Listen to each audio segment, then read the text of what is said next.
시간에는 마태복음 강의 80강, 네, 벌써 80번째 되었네요. 마태복음 9장 9절 말씀을 중심하여 제자 삼으심이라고 하는 제목으로 말씀을 배우겠습니다. 예수님이 이 땅에 오셔서 하신 사역은 회당에서 가르치시며 천국 복음을 전파하시며 백성 중에 모든 병과 모든 약한 것을 고치셨습니다. 특별히 우리 주님이 회당에서 가르치셨다.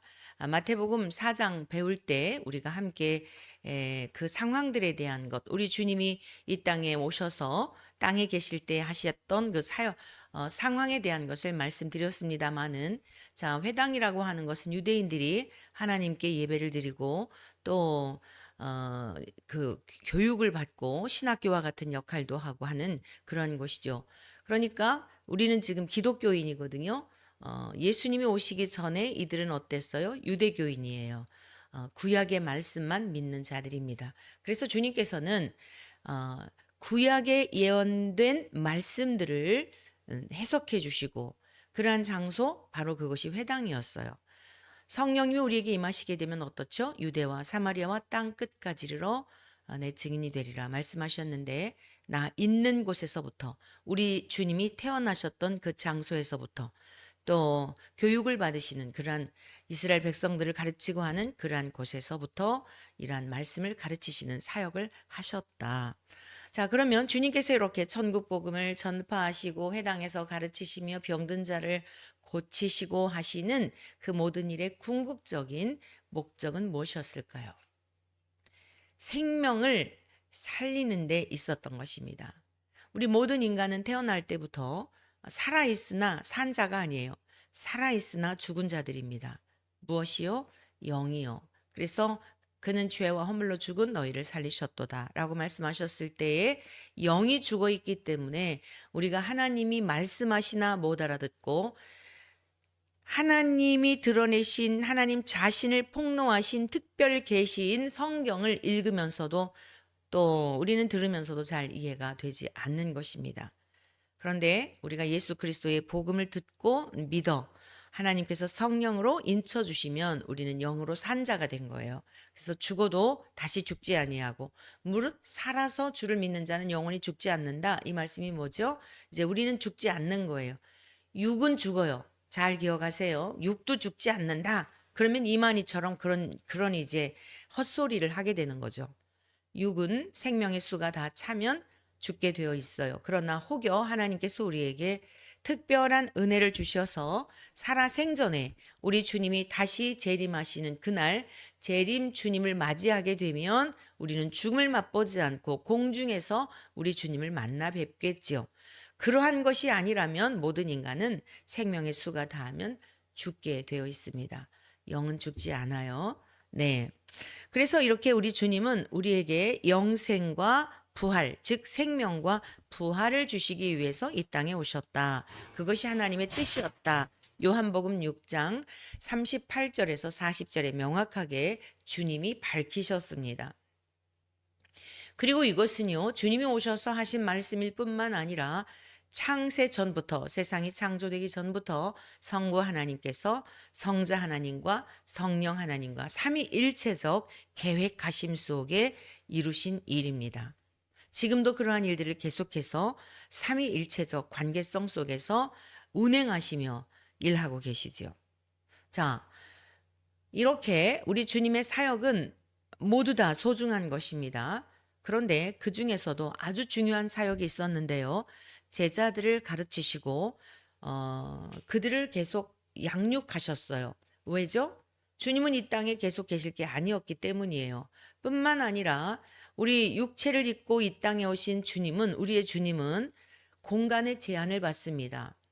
그래서 예수님을 믿어야 우리가 구원을 받는데, 세계 각국에 흩어져 있는 모든 인간들이 예루살렘에 가 예수님이 계신 곳에 가서 예수님을 만나고 갈릴리에 가야 그곳에 계신 주님을 만난다고 한다면 어떻게 세계 모든 사람들이 구원을 받을 수 있을까요? 그러니까 이 구원의 섭리는 너무너무 놀라워요. 하나님의 지혜가 완벽하시죠.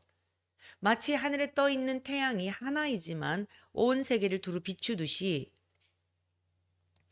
만약에 그 햇빛을요, 각각 끌어안고 산다고 해보세요. 말이 안 되잖아요. 하나님의 놀라운 지혜죠. 하나이지만 온 세계를 두루 비추세요.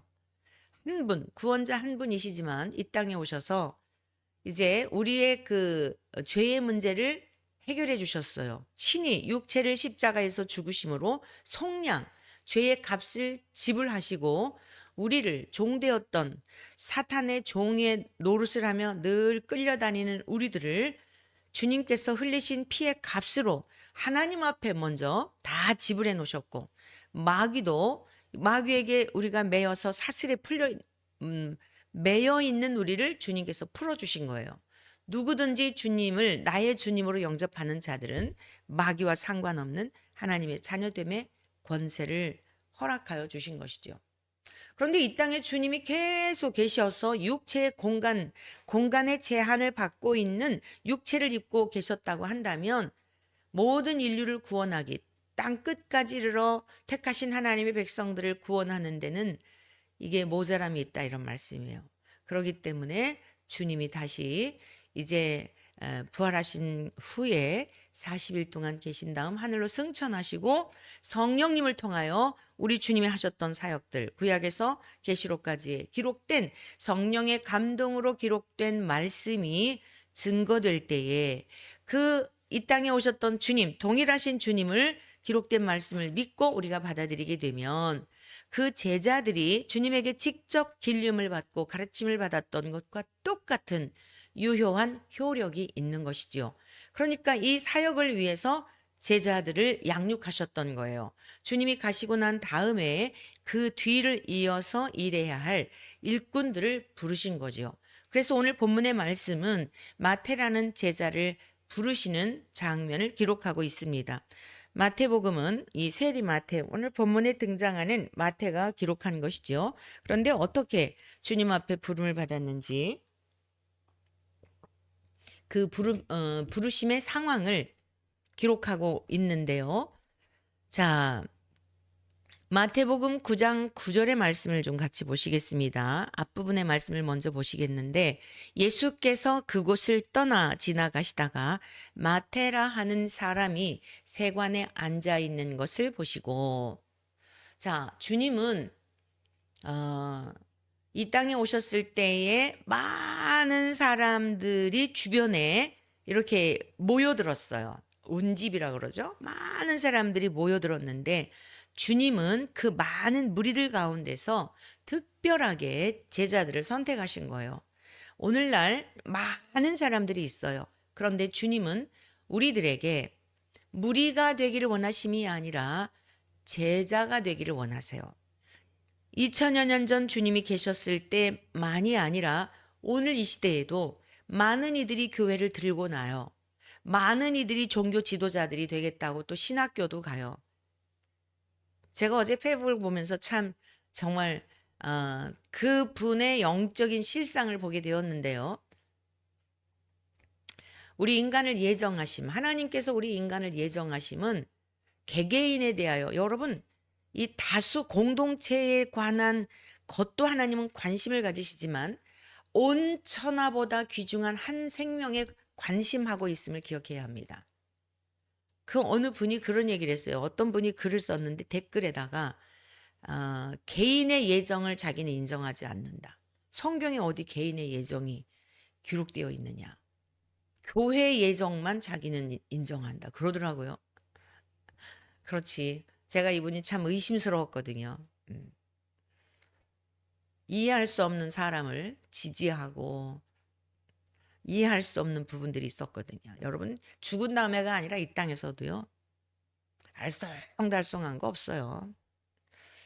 빛이든지 어둠이든지 둘 중에 하나이지. 에레미야 선지자가 뭐라 그랬어요? 내가 복중에 어머니 태에서부터 하나님께서 그를 택하셨어요. 그게 뭐예요? 그게 예정이죠. 에베소서 그분은 아마 에베소서에 있는 교회론에 관한 걸 가지고 그렇게 얘기를 한 것 같은데 아니에요. 우리 한 사람 한 사람. 어제 우리 말씀 들었잖아요. 귀신 들린 자들을 위하여 2,000마리나 되는 돼지떼들에게 귀신들이 들어가면서 그 엄청난 대가 지불한 거예요. 누구를 위해서요? 사람들은 귀신 들려서 미친 그런 무덤 사이에 살고 이런 사람 보면 사람 취급도 안 해요. 근데 우리 주님은 사람 취급하지도 않는 그들에게 관심을 가지시고 새 생명을 주시고 그런 바른 길로 영생의 길로 사망에서 영생의 길로 옮겨주신 거예요. 오늘 본문도 마찬가지입니다. 오늘 본문의 말씀도. 철저하게 선택의 주권이 내게 있는 거예요. 하나님이 정하시고 택하시고 부르시고 하늘에 함께 앉혀주시고 살려주시고 앉혀주시고 누구예요? 1대1의 관계 속에서요. 저와 여러분들은 더욱 바짝 오늘 아침 잠깐 제가 이제 좀 성전에 머물려고 핸드폰을 집에 두고 있기 때문에 연락이 잘 안 될 거예요. 잠시 뭐 언제까지일지는 모르지만 성전에 좀 머물면서 주님과의 깊은 교제 시간을 가지려고 합니다. 바짝 주님께 더 다가가야 합니다. 우리가 생각한 것보다 훨씬 시계표가 빨리빨리 돌아가고 있어요. 그러므로 바울이 그랬잖아요. 내가 남은 구원하고 내가 구원받지 못하면 이게 무슨 일이죠? 이거보다 저주가 없어요. 공동체, 대한민국 중요하죠. 여러분 언젠가 대한민국 다 무너져요. 지금 이스라엘하고 이란하고 그냥 자 러시아하고 우크라이나하고 전쟁이 일어났잖아요. 이렇게 긴 전쟁이 있을 줄 알았나요? 그 다음에 하마스하고 이스라엘하고 그랬잖아요. 그리고 이란과 이스라엘 전쟁 붙는 거를 많이 우려했잖아요. 여러분 점점 도화선처럼 퍼져가는 거예요. 네?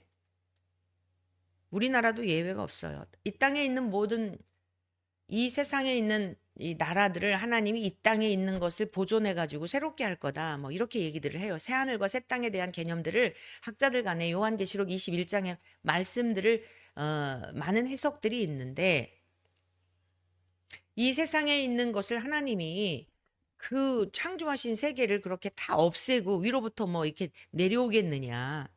그러지 않을 거다. 이 세상에 있는 것을 호련히 갑자기 바꿔가지고 살기 좋은 나라로 하지 않겠느냐. 중요한 건 뭐예요? 새롭게 하신다는 거예요. 여러분 노아 홍수 시대는 이 시대보다 훨씬 더 아름다웠습니다. 다 싹 쓸어버리셨잖아요. 새롭게 하셨잖아요.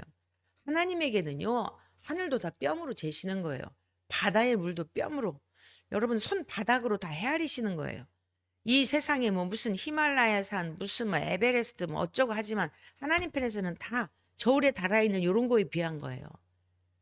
하나님의 능력을 제한하지 마십시오. 우리가 살고 있는 이 세상이 너무 아까운 것 같지만 하나님의 능력은 일순간에 그냥 눈 한 번 깜빡해도 다 사라져요.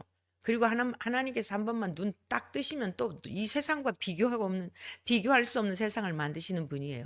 우리의 관점으로 자꾸만 이 땅에 연연하니까 그렇죠.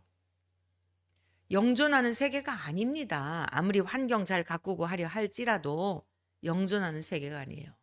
1대1에 관심이 없다고 한다면 여러분 참 죽은 다음에가 아니라 다 영적인 실상들을 드러나게 하시는 하나님이 그래서 제가 거기다 댓글을 쓸까 하다가요. 아이 너나 잘 믿어라. 그거 뭐 거기다 자꾸 논쟁해봐야 뭐 하겠니. 못 깨달아 아무리 얘기해줘도. 자기 의에 갇혀있는 사람들은 너나 잘해 너나 잘 믿어. 네. 여러분 저와 여러분 오늘 아침에 단톡방에다가 제가 올려드리고 이제 왔는데 아침에 그동안에 그 광화문 광장 기도회의 의미가 어디 있을까 하나님이 왜 기도하게 하셨을까에 대한 것을 며칠 동안 정리하면서 이게 기도의 응답이구나 오늘의 이 현실이 우리가 바라는 그림은 이게 아니었지만 이게 하나님의 응답이구나 라고 하면서 제가 거기 정리해 놓았으니까요.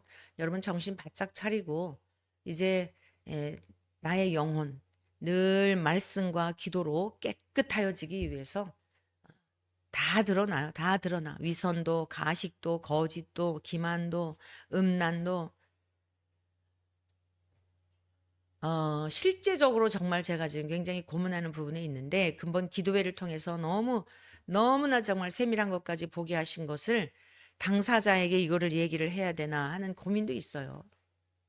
너무나 많은 문제를 침묵하면 앞으로 더 큰 문제를 일으켜야 할 이런 부분들에 대한 건 어떻게 해야 되나. 그래서 하여간 하나님 앞에 기도하며 여쭙고자 하는 건데 개인의 어떤 그 범죄로 말미암아 끝나는 게 아니라 교도소 갔다 와서 끝나는 게 아니라 다른 사람들을 넘어지게 하고 젊은이들을 넘어지게 하고 목사의 이름으로 이거 정말 이런 것들을 어떻게 이거를 그래야 되나 기가 막히게 알게 하세요. 기가 막히게. 여러분 정말 우리가 주님 앞에 우리들의 죄의 문제들을 어떻게 해결해야 할지 보게 하시는 게 은혜예요. 보게 하시는 것만이 은혜가 아니라 회개하게 하시는 게 가장 큰 은혜예요. 당장이라도 정말 하나님 앞에 회개하고 돌이키면 용서해 주시잖아요. 하나님 앞에 회개하고 돌이키지 않으면 이 세상에서 받는 수치하고는 비할 수가 없죠. 비할 수가 없어요. 에이, 설마 내 문제들을 알고 있을까?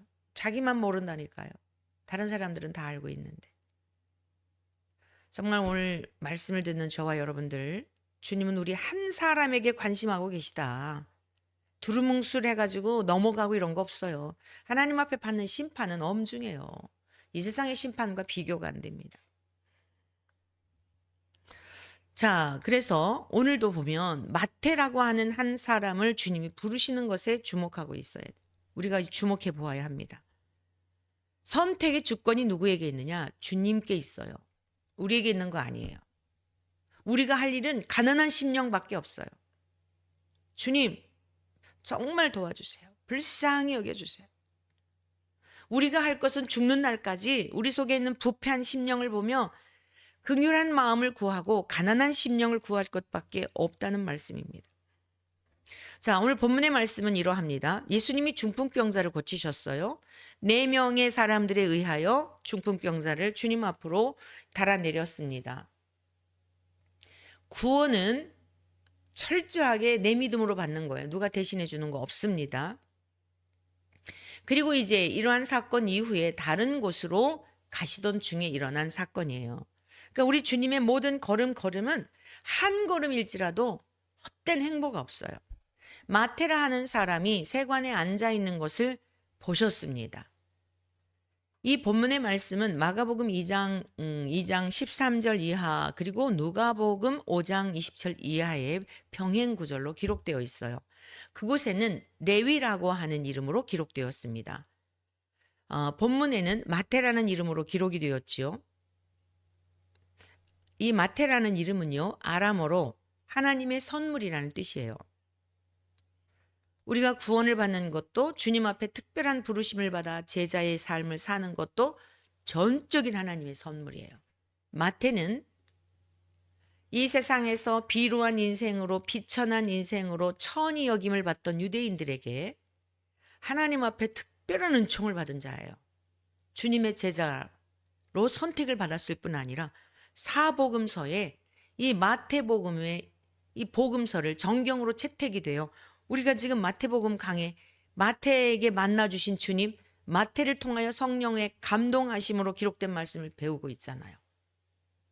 마태를 사용하신 하나님은 여러분 항상 성경을 볼 때 그리고 기독교 역사라든가 뭐 하여간 뭐 이렇게 사회적으로도 유명한 어떤 그런 기독인들을 볼 때 그 사람에게 중심하시지 말고 그 사람을 들어 사용하신 주님에게 초점을 맞춰야 돼요.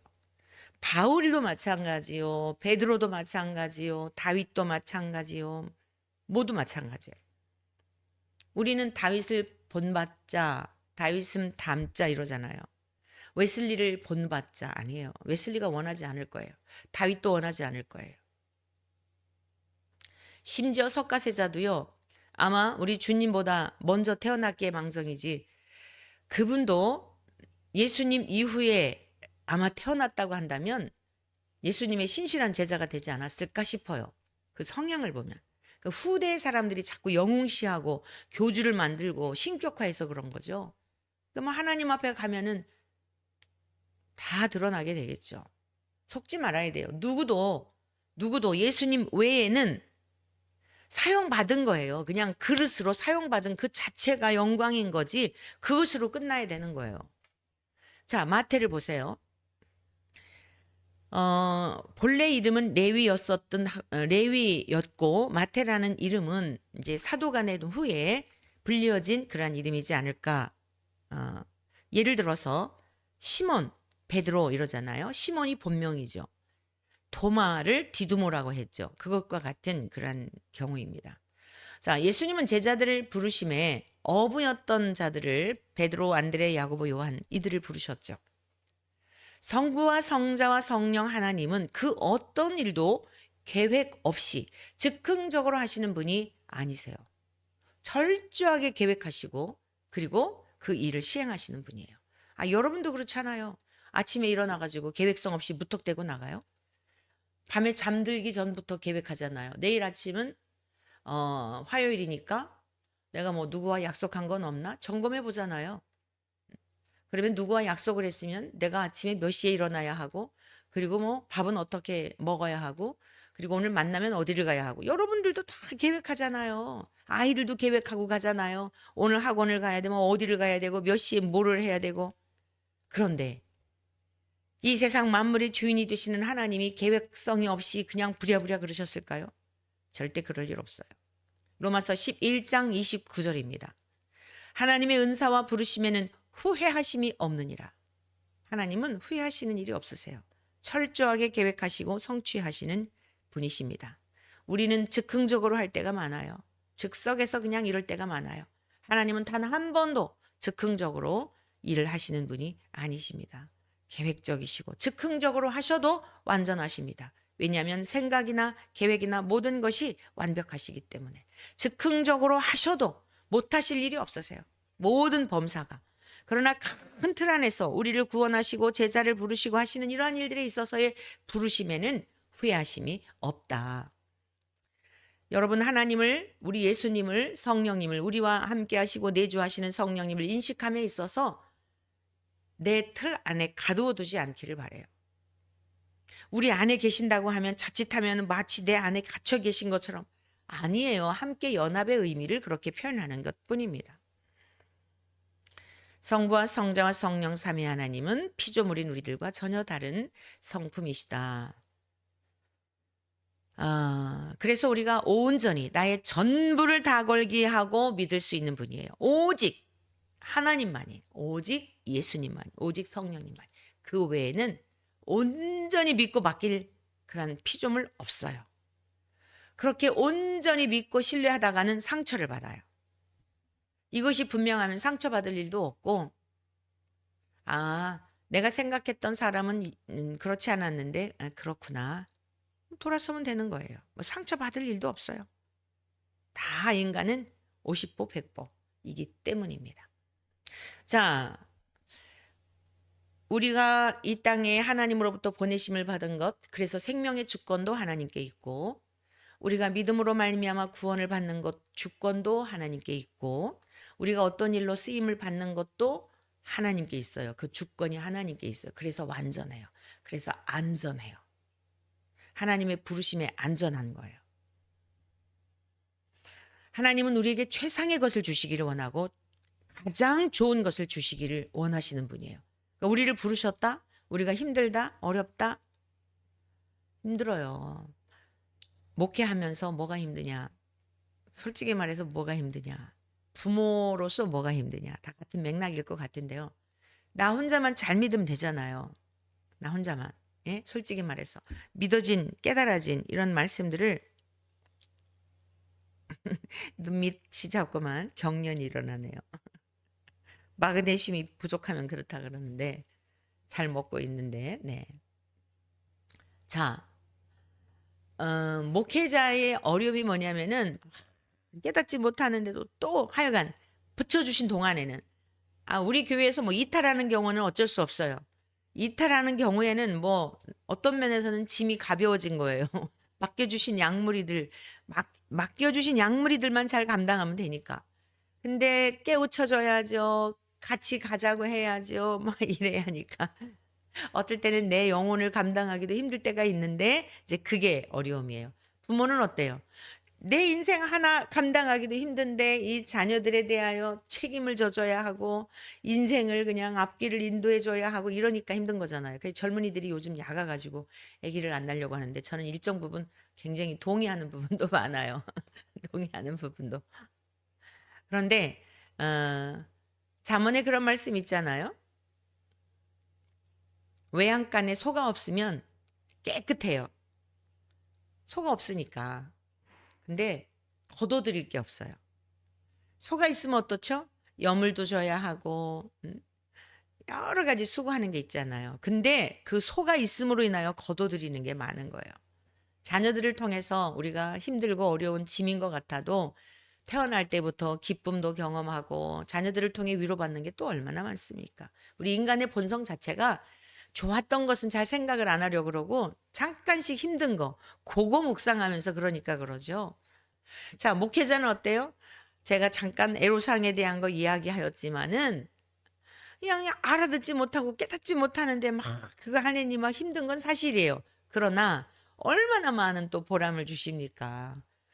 깨닫고 믿음이 자라는 분들 막 쑥쑥쑥쑥 자라면서 하나님의 말씀을 잘 알아들으며 꿀꺽꿀꺽 굶주렸던 아기가 젖을 먹듯이 그런 모습을 보면 또 얼마나 행복한지 몰라요. 보람을 주신 게 훨씬 많죠. 네. 우리 주님이 어때요? 이 인류 인생들에게 그냥 우리들의 죄악의 깊이를 보면 벌써 심판하셨어도 하나도 이상하지 않아요. 그런데 참고 참고 인내하시면서 그냥 또 기다리시고 또 기다리시고 그게 하나님의 사랑이죠. 저와 여러분들이 그 사랑을 입게 된 거예요. 그런데 주님이 부르시는 이 부르심은요. 잘난 사람들을 부르시지 않아요. 똑똑한 사람들을 부르시지 않아요. 그런데 진짜 똑똑한 사람들이 누구예요? 주님을 잘 믿는 사람들이 똑똑한 사람들이에요. 사도 바울이 이런 증언을 했어요. 고린도전서 1장 26절에서 31절의 말씀인데 29절까지네요. 29절까지인가요? 자, 형제들아 너희를 부르심을 보라. 육체를 따라 지혜로운 자가 많지 아니하며 능한 자가 많지 아니하며 문벌 좋은 자가 많지 아니하도다. 자, 한번 부르심을 보라는 거예요. 고린도 교회 이제 성도들에게 1차적으로는 쓴 편지죠. 자, 교회 안에 있는 구성원들을 한번 보자. 여러분 주변에 있는 분들을 한번 보십시오. 아니, 세상에 있는 사람들을 한번 보세요. 이번에 뭐 정치 저 국회의원 투표하고 했으니까 여러분 거기에 뭐 문벌 좋고 가문 좋고 뭐하고 한 사람들이 얼마나 많을까요?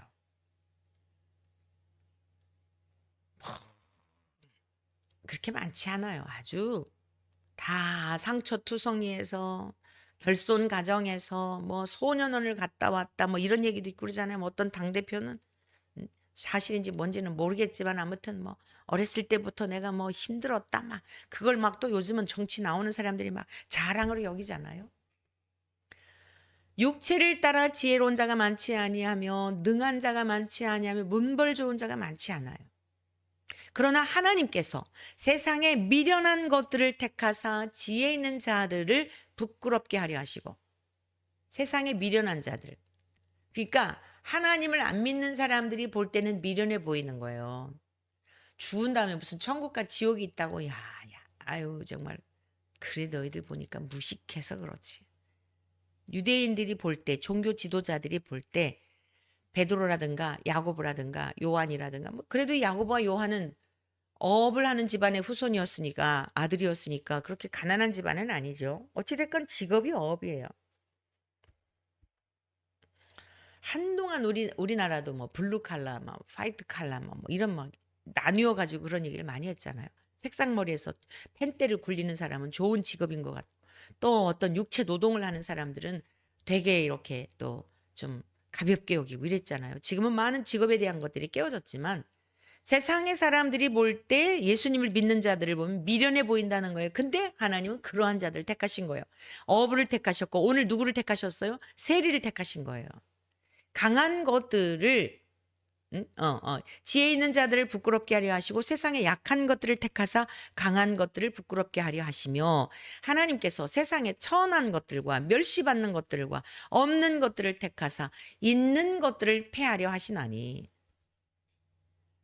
세상적인 관점에서 보면 천한 자들, 멸시받는 자들, 없는 자들 이러한 자들을 부르셔가지고 있는 자들, 자기 자랑에 빠져 있는 자들, 자기 만족한 자들 여러분 세상에서 뭐 석박사가 되었다 한들 아는 게 얼마나 많이 알까요? 그 분야만 아는 거예요. 그 분야만. 예. 제가 그랬잖아요. 나름대로 뭐 이제 목회자로서 복음을 좀 더 잘 전하기 위해서 사실 저는 공부한 거예요. 근데 하면 할수록이 무식하다. 하면 할수록이 정말 아는 게 없다. 성경이나 제대로 알자. 내가 하는 일이 뭐냐? 나는 목사이기 때문에 목사의 부르심이 뭐냐? 하나님의 말씀을 잘 알고 잘 전하여서 주님께로 안내하라고 주님께로 인도하라고 이 생명을 얻게 하려고 부르신 게 아니냐. 성경에 대해서 그래. 그래서 제가 하나님 앞에 기도드려요. 그냥 내게 필요치 않은 것들은 기억하지 않도록. 주님이 정말 기도를 잘 들어주셔갖고 지나칠 정도로 들었던 것도 금세 있는데 여러분 제가 또 여러분들이 우리가 기억해야 할 건 주님의 말씀밖에 없습니다. 말씀 가지고 영원한 천국에 가는 거예요. 불필요한 거 피곤하게 하는 거 그거 알아가지고 우리를 그러는 거 제가 좀 잠시 성전에 머물고자 하는 이유가 뭐예요? 내 속에 있는 쓰레기들을 청소하려고 그러는 거예요. 하나님의 말씀으로 채우려고. 너무 많은 쓰레기들이 잡다한 쓰레기들이 가득 채워져 있어가지고 그것 가지고 정죄하고 판단하고 하나님의 말씀으로 깨끗이 씻어내고 정결한 그리스도의 신부된 자로 서야 되겠다.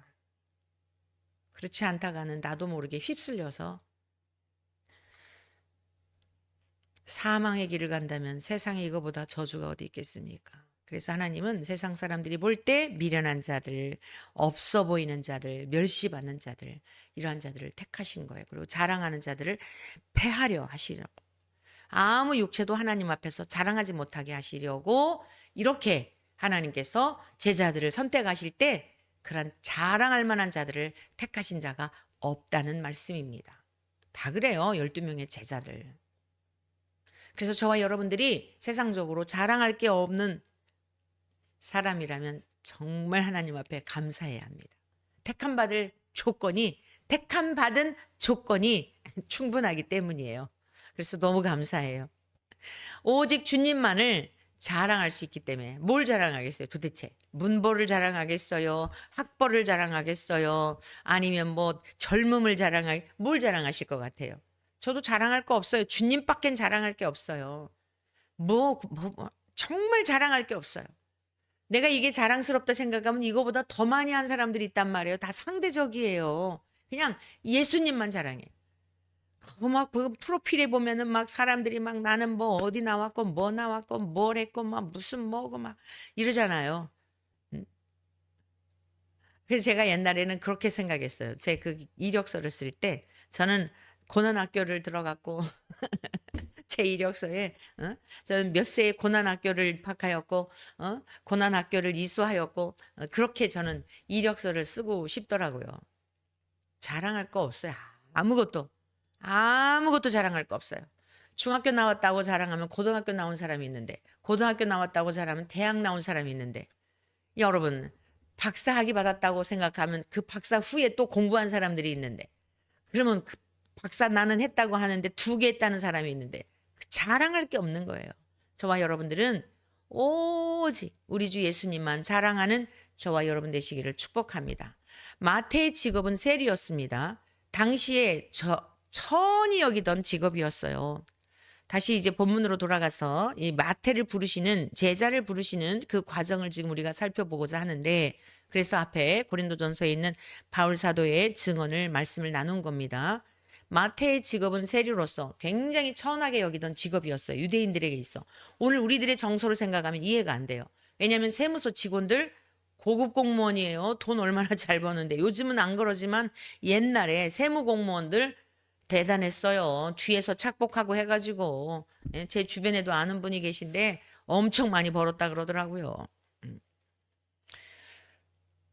우리나라의 정서로 볼 때는 이게 뭐 좋은 직업 같은데 아니에요. 왜냐하면은 로마의 속국으로 있을 때에 이 사람들은요, 매국노로 취급을 받았어요.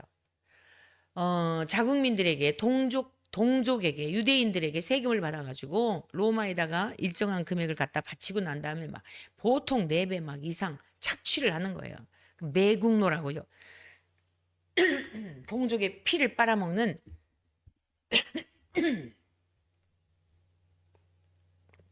그런 사람이라 사람 취급을 안 한 거예요. 근데 주님이 그 마태를 부르시는데 지나가시다가 세리를 봤잖아요. 이 세관이라고 하는 것은 이제 말하자면 우리는 지금 세무서에 가서 세금을 내죠.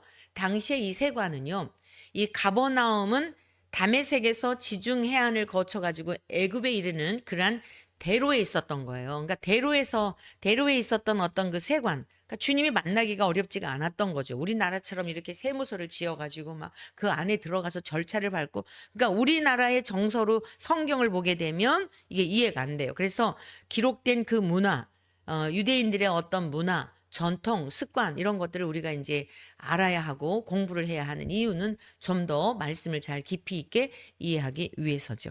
그래서 이렇게 세관에 앉아 있는 마태를 보시고 이제 주님께서 그를 부르십니다. 여러분, 주님이 우리가 사람을 대하는 것과 주님이 대하시는 것은 완전히 달라요. 우리는 사람들을 조건을 따라서 사람을 대해요. 그 조건에 부합하면 결혼도 해요. 그 조건에 맞으면 취업도 시켜줘요. 모든 것이 다 조건적이에요. 유치원부터 학교에 입학할 때부터 초등학교 들어갈 때 사립고등학교, 뭐 공립은 아니지만 사립초등학교, 사립 뭐 대학교, 뭐 공립대학도 마찬가지고 점점 올라가면 올라갈수록이 전부 조건이 있어요. 거기에 부합해야만 사람이 취업도 되고 뭐 학교도 들어가고 그러는 거예요. 결혼도 하고 그런 거예요. 주님의 부르심은 그렇지 않아요. 존재 자체로 사랑하세요. 여러분, 이 주님을 사랑하시기를 축복합니다. 우리의 조건을 따라서 부르신 게 아니에요. 여러분 존재 자체, 그냥 죄악 덩어리이고 쓸모가 없고 뭐 배운 것도 적고 뭐 내가 봐도 내가 너무 싫어요. 정말 내가 봐도 너무 싫어요. 저도 그럴 때가 있어요. 이제는 뭔가 이 복음의 맛도 알고 주님 모시고 살아가니 내 속에는 이런 게 없는 것 같은데 여전히 내 속에도 그런 것들이 드러날 때 너무 싫어요. 진짜 내가 봐도 소망이 없어요. 그런데 우리 주님은 이거 다 알고 부르신 거예요. 그래서 그 주님을 믿는 거예요. 여러분, 그 주님을 신뢰하시기를 축복합니다. 너무 자학하지 마세요. 다 알고 부르셨어요. 실수하는 것도 알고 연약함도 알고. 그래서 우리가 해야 할 일은 뭐냐? 주님은 우리를 존재 자체로 사랑하신다. 마태를 부르실 때, 제자들을 부르실 때 존재 자체로 사랑하시고 부르신 거예요. 철저하게 주권이 하나님께, 이 땅에 오신 우리 주님께 있는 것입니다. 그러면 두 번째, 부르심에 순종하는 것은 우리들의 몫이에요. 주권은 하나님께 있지만 인격적인 하나님께서 우리를 부르셨을 때에 순종하고 주님 앞에 나오는 것, 이것은 우리가 할 몫입니다. 지난번에 요즘 이제 저희 교회 새로 나오시는 성도님이 계신데 예배 끝나고 식사를 이렇게 하고 가라고 이제 그랬더니 그냥 가겠다는 거예요. 집에 이제 누가 오겠다 그래서 그렇게 하라고 하다가 오늘 이제 봄나물도 많고 하니까 조금이라도 드시고 가라고 우리 권사님들이 붙드니까 이제 내려오셨어요. 식사하시고 난 다음에 그런 얘기를 하시더라고요. 그게 이제 어색하다는 거예요. 그렇죠. 정말 어색하겠죠. 그리고 다른 분들은 뭔가 봉사하고 뭐 음식도 장만하고 뭐 가져오기도 하고 그러는데 나는 그냥 얻어먹는 것만 같으니까 이게 막 민폐를 끼치는 것 같다는 거예요. 여러분, 교회에 새로운 성도님들이 오면 정말 아기를 대하듯이 그렇게 잘 섬겨주시면 좋겠어요. 그래서 제가 이렇게 얘기했어요. 성도님은 우리 원천교회에 새로 태어난 아기예요. 자, 우리가 집에서 아기가 태어나면 어떡하죠? 기저귀 갈아주고 온 집안 식구가 아기를 다 돌봅니다. 그건 우리 자매님이 지금 권리예요. 우리 교회 새로 나오셔서 이렇게 대접을 받고 식사 같이 나누고 이건 당연히 우리 교회 새로 태어난 아기로서 대접을 받는 건 당연한 거니까 이상하게 여기지 마시고 할 일이 뭐냐? 열심히 드세요. 예배 시간에 열심히 나오세요. 예배 시간에 열심히 나와서 하나님의 말씀을 열심히 드세요. 그게 젖을 먹는 것과 같은 거예요. 그 다음에 이런 양식도 열심히 잘 드시고, 자, 아기가 어떻게 자라죠? 젖 먹고 이유식 먹고 밥 먹고 하다 보면 자라는 거예요. 예배 시간에 열심히 나오다가 보면 말씀이 깨달아지게 되고, 자라게 되면요, 가만히 있으라 그래도 못 있어요. 걷게 되죠. 뛰게 되죠. 그때 자연스럽게 봉사하고 싶으면 봉사하고. 아니, 우리가 무슨 취미 활동하려고 어디 갔는데도 그거 어색하고, 저도 탁구장에 갔는데요. 얼마나 이게 목사가 또 그런 데를 다녀본 적이 없잖아요. 재작년부터 잠깐 다니다 요즘 또 쉬고 있는데요. 얼마나 어색한지, 어디 가서 뭘 해야 될지, 이거는 혼자 하는 게 아니잖아요. 그러니까 기계하고만 자꾸 이렇게 치니까 뭐 어떤 교수님이라는 분이 나중에 알고 보니까 교수님이더라고요. 자기 직업 때문인 거죠. 이게 나이 든 어떤 이 할머니가 이 와가지고 열심히 하는 거 보니 짠했는지 저보고 이렇게 나오라 그러더라고요. 그럼 가르쳐 주는 거예요. 기계로는 한 10분에서 15분 정도만 치고 여기 앉아 있는 분들한테 잠깐씩 쳐주세요 하고 부탁을 하면 쳐줄 거다. 너무 오래 쳐주면은 또 그러니까 한 10분이나 20분 정도, 길면 20분 이렇게 좀 쳐주세요 하고 부탁을 하면 다 쳐줄 거다. 안내를 주시더라고. 얼마나 고마운지 잊을 수가 없어요. 여러분, 하물며 교회는 어떨까요? 세상적인 것에만 익숙해져 있고 보이는 것만 익숙해져 있는데 교회를 나왔는데 보이지 않는 천국에 대한 이야기를 하지, 죽은 다음에 천국이고 지옥이 있다지, 다 생소하잖아요. 얼마나 어색하겠어요. 여러분, 교회에 새로운 분이 오시면 딱 옆에 앉아가지고, 이건 여러분 주보 보는 것도 익숙하잖아요. 근데 이분들은요, 순서하는 것도 너무 어려운 거예요. 어디서 일어나라 그러지, 앉아라 그러지, 왜 일어나는지도 모르겠지. 여러분들이 교회 새로운 분이 딱 오면은 이게 다 주님께 대하듯 섬기는 거예요.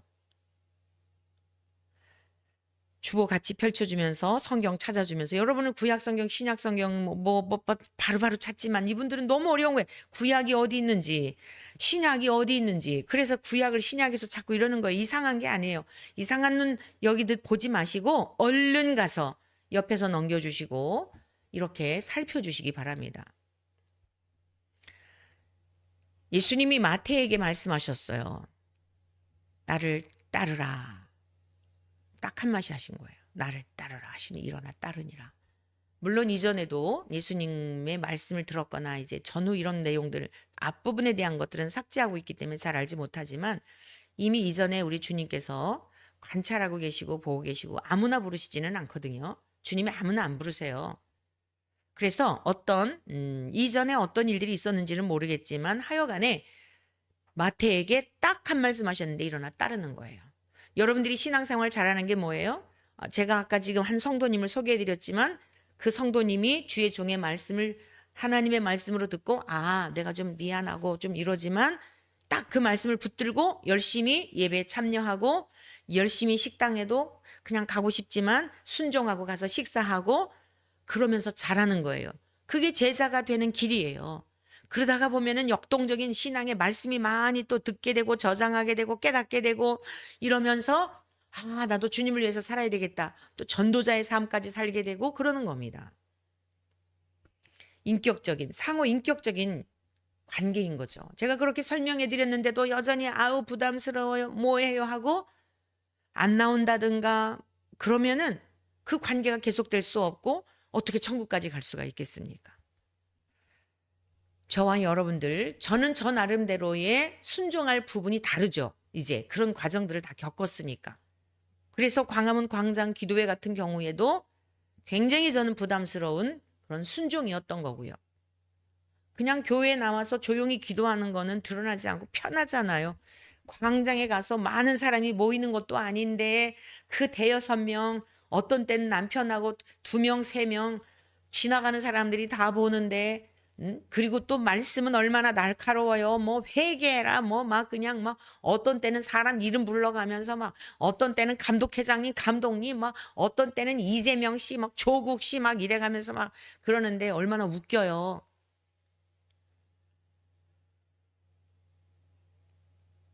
그럼에도 불구하고 주님이 주신 마음이면 순종해야 하는 거예요. 각자의 순종할 몫이 달라요.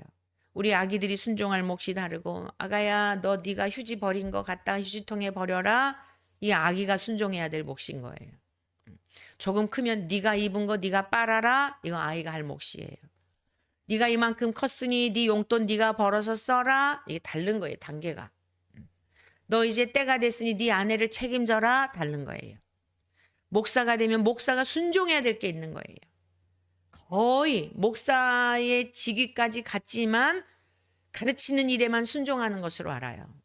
그래서 다 꿀먹은 벙어리가 되어 있는 거예요. 그리고는 자기 일을 합리화하기 위해서 너 뭐 그렇게 광장에 나가서 그러냐. 응?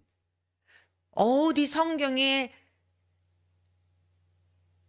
양이 양을 낳았지 목자가 양을 낳았냐 이래요. 또 나가서 전도한다고. 제가 이렇게 거리에 나가 전도하니까 양들을 훈련해 가지고 양들을 낳게 해 그런단 말이야.